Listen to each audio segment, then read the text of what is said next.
اس لیے کہ جو قرات جو ہوتی ہے اہل علم کہتے ہیں کہ بنیادی طور پر جسے ہم ارکان القراء کہتے ہیں یا اسس التلاوہ کہتے ہیں، یعنی تلاوت کے جو بنیادی امور ہیں، جو اس کے ارکان ہیں، وہ بنیادی طور پر تین ہیں۔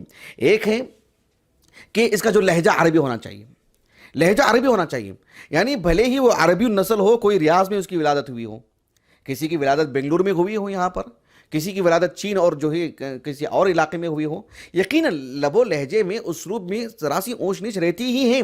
عربوں کا لہجہ صاف شفاف ہوتا ہے، اس لیے کہ ان کا فطری لب و لہجہ ہے۔ لیکن جب ہم قرآن مجید کو پڑھنے کے لیے بیٹھتے ہیں تو ہمارے عام لہجہ نہیں ہونا چاہیے، لہجے کو بدلنے کی کوشش کرنا چاہیے۔ معلوم ہونا چاہیے کہ میں ہوں یہاں کا، لیکن میں پڑھ رہا ہوں فی الحال قرآن کا لہجہ جو ہے وہ خالص عربی لہجہ ہونا چاہیے، عربی زبان میں ہے قرآن۔ ایسا نہ ہو کہ جو ہے مطلب ایسے پڑھا جائے کہ جو ہے مطلب کوئی اردو پڑھ رہا ہے یا کچھ اور زبان پڑھ رہے ہیں، نہیں، معلوم ہو کہ عربی زبان پڑھی جا رہی ہے۔ ہم تقریر کرتے رہتے ہیں، اچانک آیت کریمہ پڑھتے ہیں تو معلوم ہو کہ اللہ کا کلام ہے، یہ قرآن مجید پڑھ رہے ہیں۔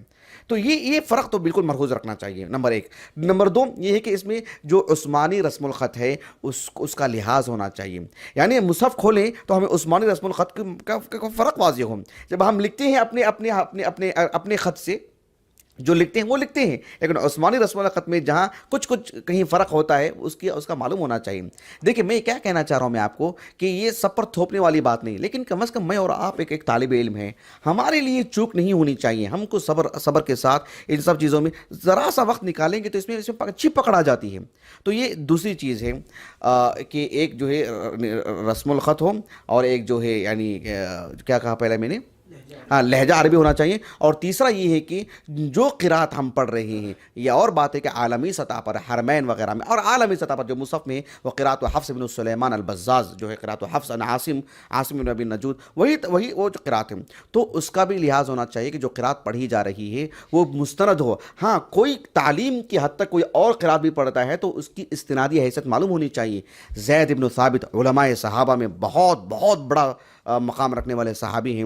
زید بن ثابت رضی اللہ عنہ کہتے ہیں القراءۃ سنت متبعۃ، سنن سعید بن منصور میں الفاظ ہیں ان کی، القراءۃ سنت متبعۃ۔ سبحان اللہ، ایسا الہامی جملہ لگ رہا ہے، القراءۃ سنت متبعہ۔